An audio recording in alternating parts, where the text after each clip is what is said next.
विधि संघ की जयकारा गुरुदेव का। भव्य आत्माओं, अंतिम तीर्थेश भगवान महावीर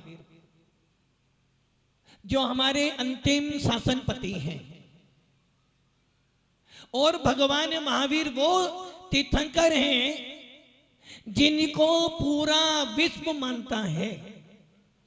कोई आदिनाथ को जाने ना जाने, महावीर को जानते हैं।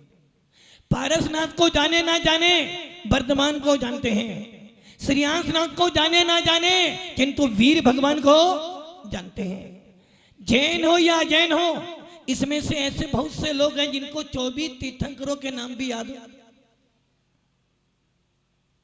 जिन्हें 24 तीर्थंकरों के नाम भी याद नहीं होंगे, किंतु उनको भगवान महावीर का नाम जरूर याद होगा। 24 तीर्थंकर के चिन्ह कौन कौन से हैं नहीं पता होगा, किंतु भगवान महावीर का चिन्ह जरूर पता होगा। आदिनाथ ने क्या किया नहीं पता, किंतु महावीर ने क्या किया ये सबको पता है। जो कि जिसकी सरकार में रहते हैं उसके बारे में जानकारी रखते हैं। वैसे ही पूरा का पूरा जैन समाज अंतिम शासनपति भगवान महावीर के शासन में चल रहा है। इसलिए वो कुछ जाने ना जाने, इतना जरूर जानता है कि भगवान महावीर ने सिद्धांत दिया था, जियो और जीने दो, जिसको पूरा विश्व आज फॉलो कर रहा है। ऐसे भगवान महावीर हमारे अंतिम तीर्थंकर हैं, अंतिम शासनपति हैं। ऐसे भगवान महावीर जब भगवान महावीर का परिचय देते हैं, सवेरे सुन रहे थे आप कि धनराज जी ने क्या क्या किया। शायद पवन जी को पता है, उनके भाइयों को पता है, वैभव को पता होगा, किंतु उनके बच्चों को, किंतु फिर भी धनराज ने क्या किया, क्या जीवन था। और ये ध्यान रखना, हर व्यक्ति का जीवन 0 से शुरू होता है और 100 पर पहुंच जाता है। हर व्यक्ति का जीवन में संघर्ष आते हैं। जो संघर्षों को देखकर हार जाते हैं, पराजित हो जाते हैं और पीछे हट जाते हैं, और जो संघर्ष होने पर भी, आने पर भी आगे बढ़ते हैं, वो ही अपने लक्ष्य को पूर्ण कर पाते हैं। भगवान महावीर का आदि जीवन परिचय देखें, कहां तो भील की पर्याय में गया। कौन सी पर्याय में भैया, कौन सी पर्याय में? भील के पर्याय में। आप कौन बन गए? आप कौन हो? आप कौन हो? वो भील की पर्याय में था और आप जैन कुल में पैदा हो गए हो। भील की पर्याय में होने वाला व्यक्ति देव का अभिषेक नहीं कर सकता, साधु को हारदान नहीं दे सकता, जिनवाणी सुन तो सकता है किंतु पढ़ नहीं सकता। किंतु आप लोग देव का अभिषेक भी कर सकते हो, मुनियों को दान भी दे सकते हो, और जिनवाणी सुन भी सकते हो, और यहां तक कि मनुष्य से आप मुनिराज भी बन सकते हो। किंतु वो भील कितना ही प्रयास कर ले, मुनि नहीं बन सकता, त्यागी वर्ती, किंतु पंचम गुण स्थान प्राप्त कर सकता है। कौन सा गुण स्थान? पंचम गुण स्थान प्राप्त कर सकता है। अब मैं पूछता हूं, जितने लोग यहां बैठे हैं सबके सब मनुष्य हैं। कहां गए हमारे पवन जी? पवन जी मनुष्य हो, कौन सा गुण स्थान है? पवन जी कौन सा गुण स्थान है? वैभव भाई कह रहे मेरा 5वां है, वरुण भैया 5वां, संजय भैया तो कह रहे मेरा तो 5वां है। हाँ पवन जी, कौन सा गुण स्थान? चौथा गुण स्थान का नाम क्या है? पूछ लो, पूछना। नकल कर कर के जीवन निकाल लिया है, नकल कर कर के जीवन बिता लिया है, और अभी भी नकल कर रहे हो। कनकमाला जी नकल कराओगे तो मतलब कि पवन जी को ये तो पता है सोने का भाव क्या है, कौन सा गोल्ड है, कितना % शुद्ध है, ये तो पता है, किंतु अपना सोना नहीं पता है। पुद्गल का सारा हिसाब रख रहे हैं, किंतु चेतन का हिसाब। वीरेंद्र जी कौन सा गुण स्थान है? नाम क्या है? छोटा है नाम, नाम में क्या रख, छोटा तो है नाम कोई सा भी हो। ट्रेन में तो बैठना है, कोई सी भी ट्रेन में तो बैठे हैं ना। अरे गुलिस्तान छोटा है, कोई सा भी नाम हो। हाँ सुनील जी, गुलिस्तान पांचवा, देखो पांचवे का नाम क्या है? और एक अमित का क्या है भैया? अमित, हाँ भैया गुलिस्तान है या नहीं है? गुलिस्तानी नहीं है। वो कह रहे हमारा गुलिस्तानी ही नहीं है। जिनका गुलिस्तान नहीं होता है वो सिद्ध भगवान होते हैं, और जिनके गुलिस्तान होते हैं वो संसारी होते हैं। उस भील की पर्याय में उस भील ने नियम लिया था। किनसे? सागर सेन मुनि राज से नियम लिया था। भील जिसका काम था जीवों को मारना और खाना, उस भील ने नियम ले लिया कि आज के बाद मैं किसी जीव को नहीं सताऊंगा, 12 व्रतों का पालन करूंगा। मर गया और मर के 100 धर्मेंद्र में पैदा। चलते चलते बहुत सी पर्याय आई। कभी मारीची बना। अब आप सोच लो, अब आप ये सोच लो, जिसको तीर्थंकर का कुल मिल जाए, कि आप सब, विपिन जी कहें हमारे,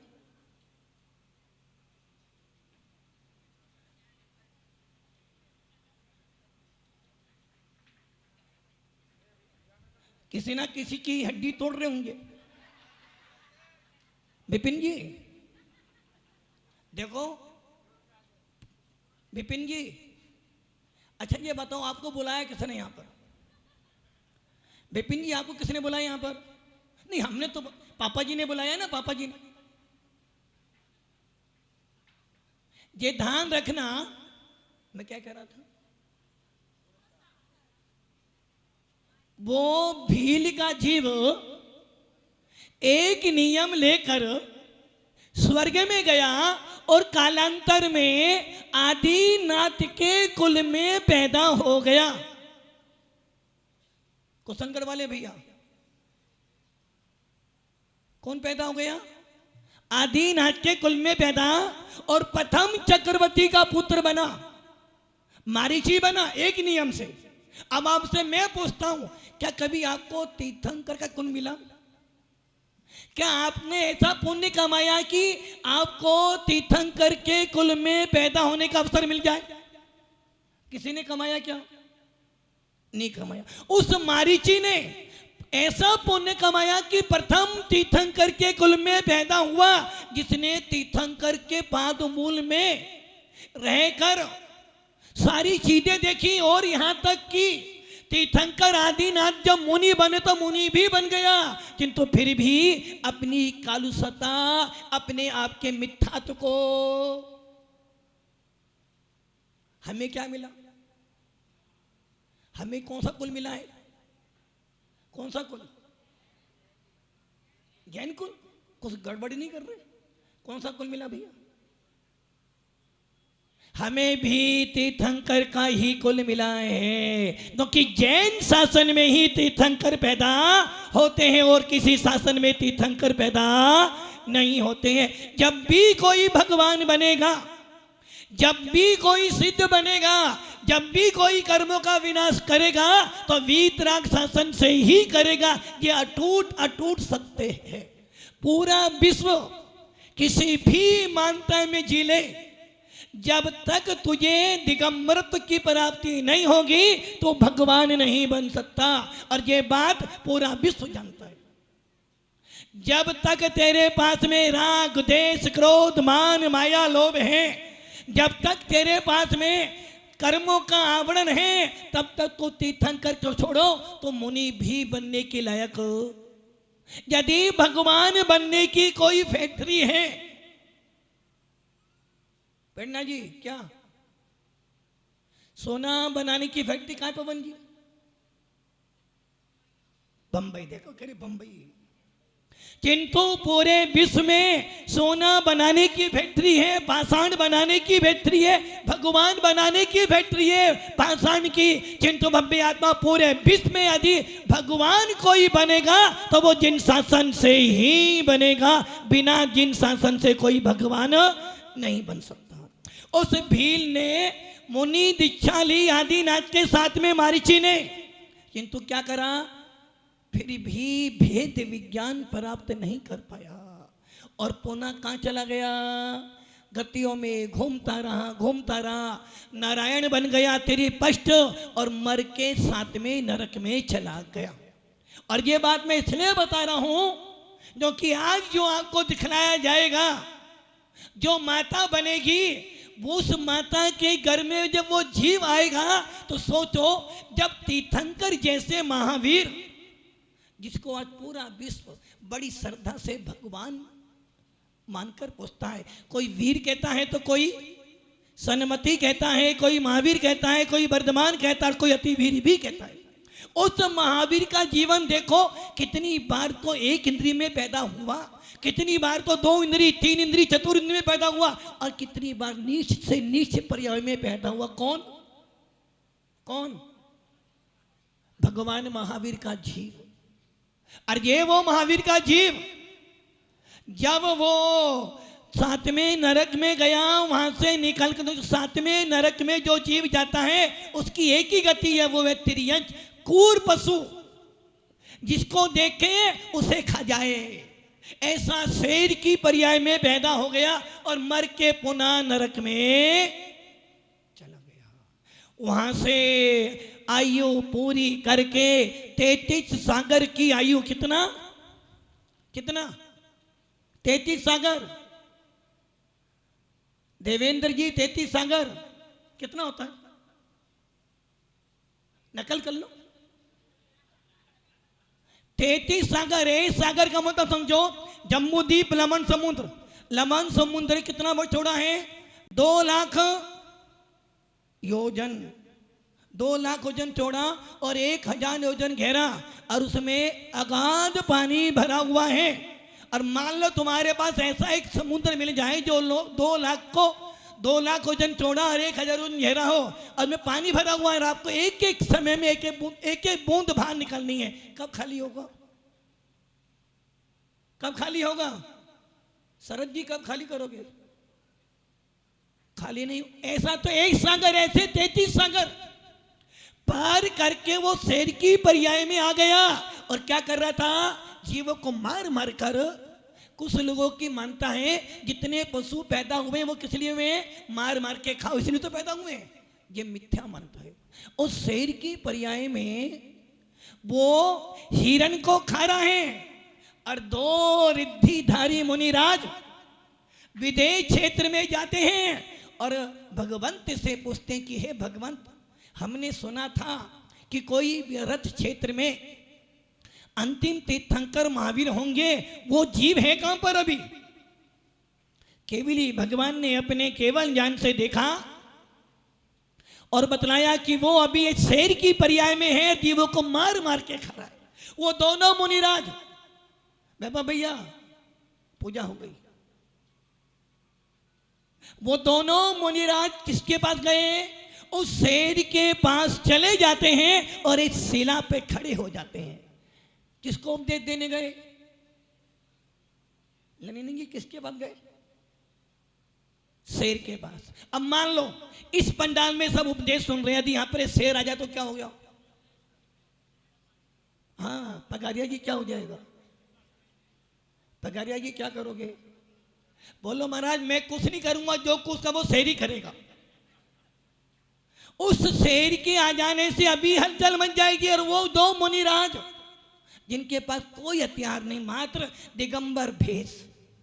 और आप लोग जब पूजा करते हो, विनती पढ़ते हो ना, छवि वीतरागी नग्न मुद्रा दृष्टि नासा पे पड़े वसु प्रातिहार अनंत गुण युत कोटि रवि छवि मिट गयो मिथ्यात्म मेरो। जब आप दर्शन स्तुति पढ़ते हो ना, दर्शनम देव देवस्य दर्शनम पाप, दर्शनम स्वर्ग सोपानम, दर्शनम मोक्ष पव पतित पावन में अपावन। वो शेर बार बार हिरण को मार भी रहा है, उसका मांस भी खा रहा है, हाथ पैर खून से लिप्त है, मुंह पे खून लगाए और बार बार देख रहा है। कहीं तो मैंने इनको देखा है, कहीं तो मैंने, जैसे कभी कभार आप किसी घूमने फिरने जाओ तो कि मंदिर मंदिर तो तुम जाने वाले हो नहीं, क्यों बेबा भैया? न्यू ईयर पे कहाँ जाते हो बेबा भैया? कहाँ जाते हो? कहाँ पर? हाँ वो विपिन। अब आप ये सोचो जब किसी स्थान पर, अरे यहाँ तो पहले आए थे हम, वैसे ही वो शेर देख रहे हैं, मैंने कहीं तो इनको देखा है, कहीं तो मैंने इनको देखा है, और देखा नहीं कहीं तो मैंने ऐसी मुद्रा धारण करी थी। और उस मुनिराज को देख देख कर जब मुनिराज उपदेश दे रहे थे तो लब्धि सार में आचार्य नेमिचंद सिद्धांत चक्रवर्ती कहते हैं कि सम्य दर्शन की प्राप्ति के लिए 5 लब्धियां होती हैं। 6 उपसम लब्धि, विशुद्धि लब्धि, देशना लब्धि, प्रयोग लब्धि और करण लब्धि। किसी को याद आ रहा है? बस एक को याद आ रहा है, कनकमाला जी को। न किनको? गोनिस्तान। गोनिस्तान तो मैंने सागवाड़ा भी पढ़ाए थे, यदि वो डॉक्टर साहब की मैडम हो तो उन्हें थोड़ा बहुत याद हो। अब वो शेर आचार्य भगवान कह रहे हैं कि देशना लब्धि मिल जाए, यदि आपको 7 तत्व 6 द्रव्य 5 अस्थिकाय का उपदेश मिल जाए और उस उपदेश को सुन के तेरे मन में चिंतन मनन हो जाए तो तुझे आज भी सम्य दर्शन की प्राप्ति हो सकती है। वो शेर ने उपदेश सुना और सुनते सुनते हाथों में मांस है किंतु उसकी आंखों से अब आंसू। वो विचार कर रहा हो, मैं तो वो जीव का जिसको आदिनाथ तीर्थंकर का कुल मिला और मुझे महावीर होने वाला हूं, और मैं ये हिंसा कर रहा हूं। जिन मुनि राग का उपदेश सुना, कितने मुनि राग थे? किसके पास थे? शेर के पास। तुम कौन हो? मनुष्य। कितने मुनि तुम्हारे पास है? भी 7। फिर भी वो शेर। और कहावत है ना, मूछ वाले तो बिगड़ रहे हैं किंतु पूंछ वाले भगवान बन रहे हैं। और उस शेर ने उपदेश सुना और उपदेश सुनकर शांत हो गया, हिरण को छोड़ दिया, मांस खाना छोड़ दिया और नियम ले लिया कि अब मैं किसी जीव का वध नहीं करूंगा। और उस शेर के जीव ने मुनिया का उपदेश सुन सुनकर सम्य दर्शन की प्राप्ति करी। और 4था गुणस्थान अविरत सम्य दृष्टि। पवन जी कौन सा गुणस्थान? अविरत सम्य दृष्टि। 4था ही है ना आपका? पक्का? किसने बताया 4था गुणस्थान आपको? अच्छा, सारी चीज मैडम ही बतलाएगी आपको। जिनको देव ऐसा गुरु के प्रति अटूट श्रद्धान होता है, जिसके मन में मैत्री भाव, प्रमोद भाव, माध्यस्थ भाव, अकरुणा भाव होता है, वो सम्य दृष्टि होता है। जिसके मन में शंका आदि दोष नहीं होते, वो सम्य दृष्टि होता है। और जो सम्य दर्शन के 8 अंगों का पालन करता है वो सम्य दृष्टि होता है। और जिसने अपनी अनंतानुबंधी कसाई को छोड़ दिया है, अर्थात जो किसी से लड़ाई हो जाए, किसी से लड़ाई हो जाए तो आप क्या करते हो बेटा? क्या करते हो? यदि तेरी किसी से लड़ाई हो जाए तो क्या करते हो?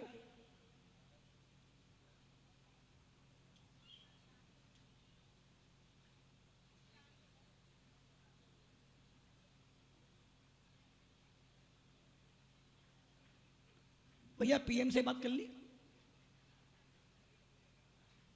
धर्म सभा में बैठे हो, अपनी आत्मा के लिए बैठे हो। ये अवसर बीत जाएगा, दोबारे आने वाला वो वाला काम तो कल भी। हाँ भैया, यदि किसी से लड़ाई तो क्या करते हो? छोड़ूंगा नहीं,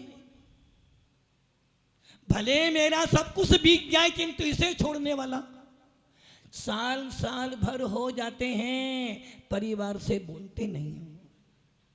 साल साल भर हो जाता है, घर में नहीं जाते हो।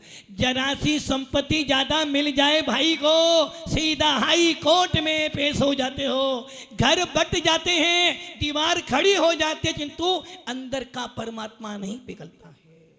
यदि तेरी कसाई ऐसी बैठी है, बाहर में क्या कर रहे हो? बाहर में तो बहुत अच्छा व्यवहार निभा रहे हो, बचन के से भी, लेकिन अंदर क्या? छोड़ो, देख मैं बेटा तेरा अवसर है, कल देखूंगा तेरे को कल। जैसे वो क्षमा वाणी आती है ना, भैया क्षमा करना, क्या काई की क्षमा, देखूंगा बाद में तेरे को। तो वो तो आज उत्तम क्षमा है ना, कल देखूंगा कल। क्या करा आपने? यदि तेरी कसाई 6 महीने से ऊपर हो रही है तो समझना तेरा गुणस्थान पहला बन गया। यदि तेरी कसाई 6 महीने से ऊपर हो गई, यदि मान लो घर में, परिवार में, कुल में किसी से लड़ाई हो गई और आपको 7 महीने नहीं 6 महीने 1 दिन हो गया है, आप उससे क्षमा नहीं मांग पाए, बोल नहीं पाए हो, तो समझना तेरा गुणस्थान पहला। और जिसका गुणस्थान पहला वो मिथ्या दृष्टि जीव, और जो मिथ्या दृष्टि जीव है वो कभी अपना कल्याण, ऐसा होता है ना पूजा जी, होता है ना कैसे पंडित जी से। हाँ अमित भाई ऐसा होता है ना, विपिन जी होता होगा। तो समझ लेना गुणस्थान पहला हो गया। उस शेर की पर्याय में उसने समाधि मरण किया। किसने समाधि मरण किया? शेर ने। और समाधि मरण कर कर सीधा स्वर्ग में गया। और स्वर्ग में जाने के बाद 10वें भव से पहले अंतिम भव जो तीर्थंकर बनने से पहला था, उसमें क्या बना? राजा नंद बन गया। और राजा नंद की पर्याय में उसने एक श्रुत केवली के पास, क्योंकि तीर्थंकर बनने के लिए आपको तीर्थंकर प्रकृति का बंद करना पड़ेगा। और आप लोग पूजा करते हो 3 बार साल में। दादाजी कहां से बता रहे?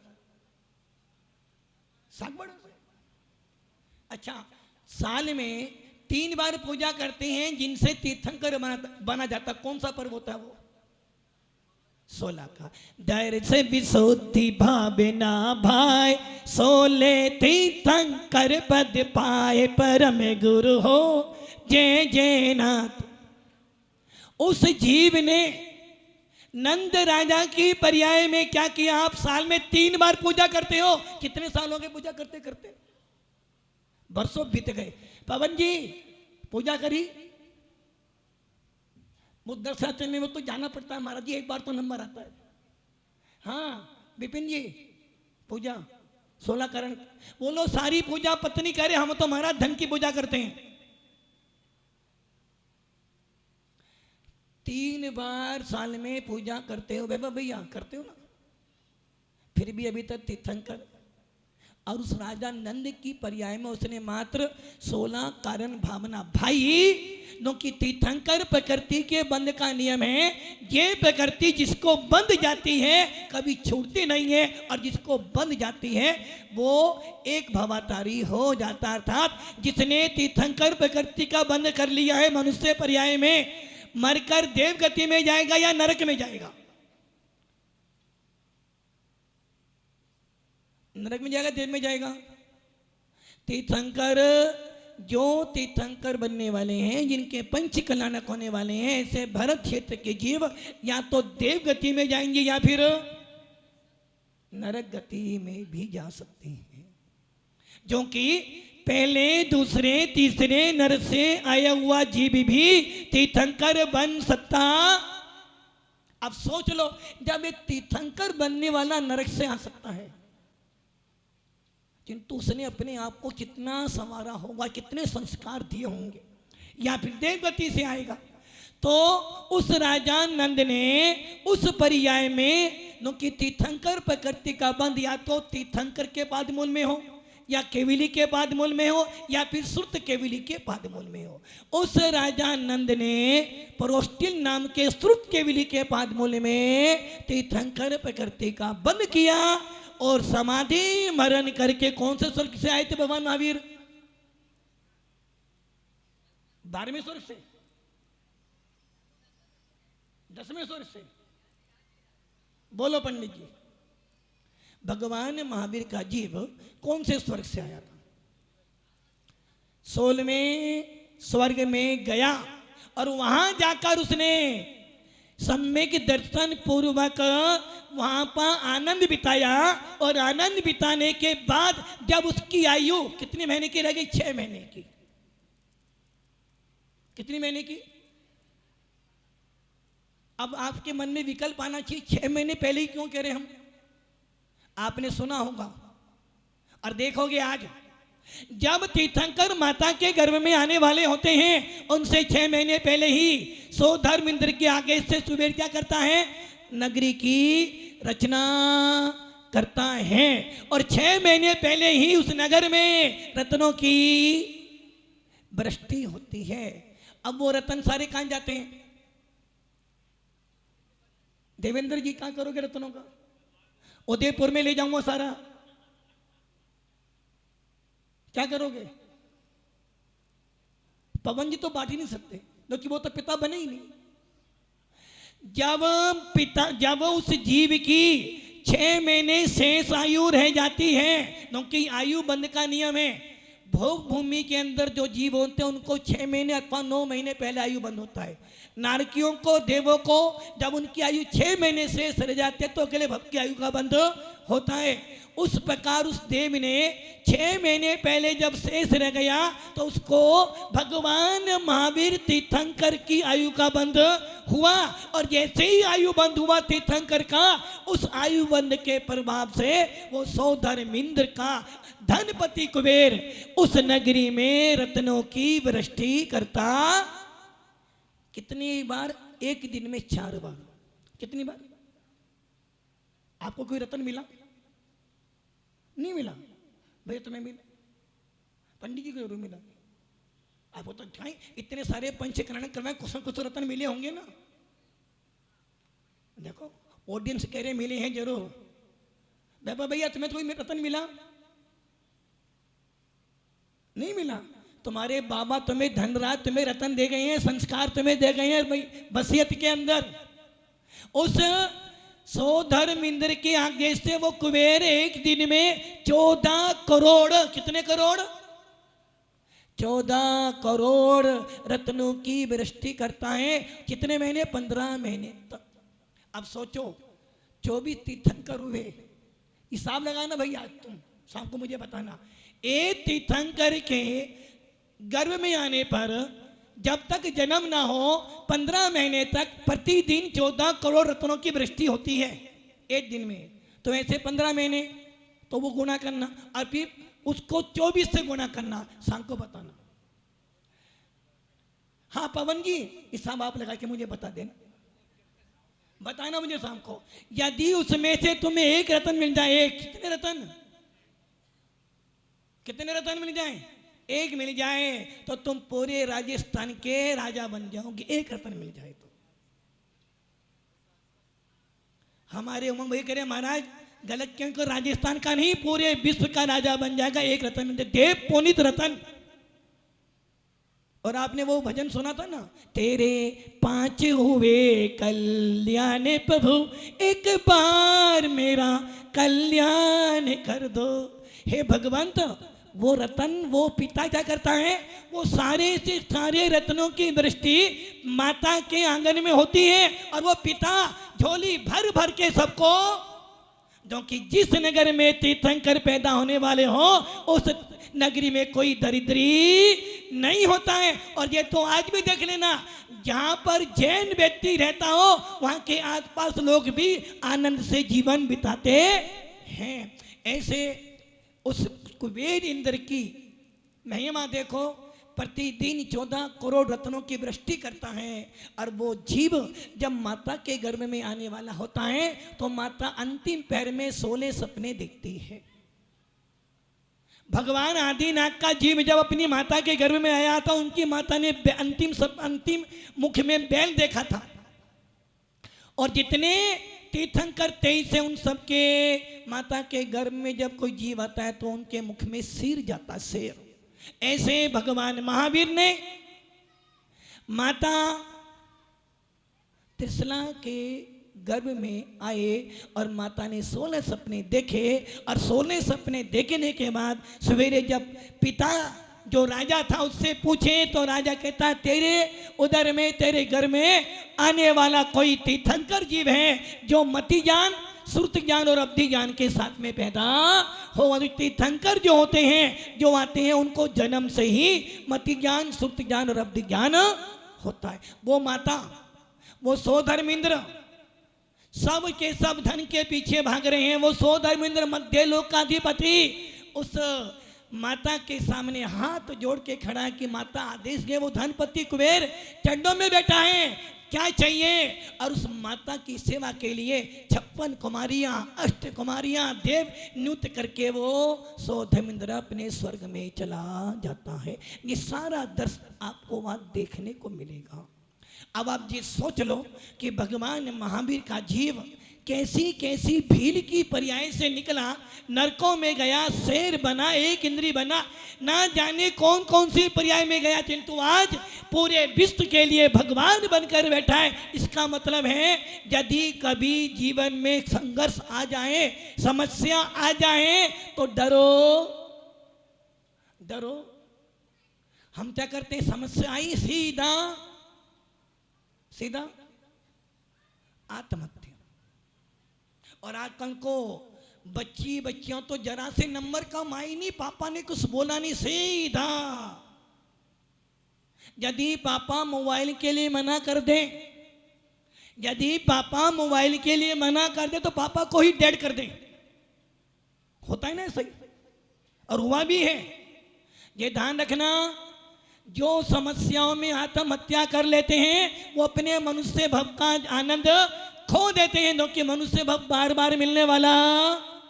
दोले समझ सुन चैत्य सियाने काल वर्ता मत खोवे, जे नर भव फिर मिलन कठिन है जो सम्मित्व। ये नर भव मिला है भगवान बनने के लिए, इसको व्यर्थ में जरा सी समस्या पैदा हो ही नहीं, सीधा तलाक। और ये परंपरा आज जैन समाज में बहुत ज्यादा चल रही है। जरा सी बात पटी नहीं तुरंत तलाक। मम्मी ने कुछ बोला नहीं, पापा ने कुछ डांटा नहीं, टीचर ने कुछ बोला नहीं, सीधा जहर खा लोगे और मर जाओगे। जीवन को बर्बाद मत करना। और ये मत सोचना कि यदि तुम इस समस्या का हल मर जाओगे तो समस्या हल हो जाएगी, नहीं, अगले भव में फिर तुम्हें वही समस्या सहन करनी पड़ेगी। इसलिए समस्या आ जाए डरो मत, धैर्य रखो, निष्ठा रखो, साहस रखो और समस्या से पार हो जाओ। दूसरों की लकीरों को छोटी मत करो। हम क्या करते हैं, वो भैया आगे बढ़ रहा है ना, विपिन जी आगे बढ़ रहे हो बहुत, अब क्या करना मेरे को, विपिन की लकीर छोटी करनी है। ये तो करते हो आप सब। सामने वाले के घर में यदि 2 गाड़ी आ जाए ना, ये 2 गाड़ी कहां से आ गई, जबकि अपने पास 4 हैं। इसलिए कभी भी जीवन में किसी की लकीर छोटी मत करो, अपनी लकीर बड़ी कर लो, अपने आप पीछे हट जाएगा। ऐसे भगवान महावीर ने जन्म लिया और आज पूरे विश्व के लिए भगवान बनकर बैठे हैं। भव्य आत्माओं, ऐसे तीर्थंकरों का जीवन परिचय सुनने के बाद मन में ये भाव आने चाहिए कि हे भगवान, जब तीर्थंकरों के भी उपसर्ग आए हैं तो अपन तो अभी बहुत छोटे हैं, इसलिए उपसर्ग परिचय आ जाए, समस्या आ जाए, डरो मत, बल्कि उसका सामना करो, ताकि आपका ये मनुष्य भव सार्थक हो।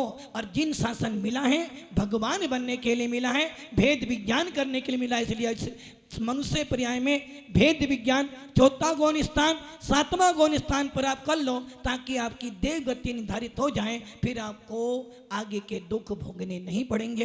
तो आज के गर्भ कल्याणक के दिन हम यही सबक लें कि जब एक तीर्थंकर माता के गर्भ में आता है तो वो माता भी पूजनीय हो जाती है। हे भगवान, मेरे घर में भी ऐसी संतान है जो जिन शासन को बढ़ाए, त्यागी व्रती बने, मुनि बने, ताकि हमारा मोक्ष मार्ग प्रशस्त हो। ओम नमः सिद्धे। बोले परम पूज्य देवता श्री आचार्य सुंदर सागर जी गुरुदेव की, भगवान के गर्भ कल्याणक महोत्सव की तमाम गर्भ कल्याणक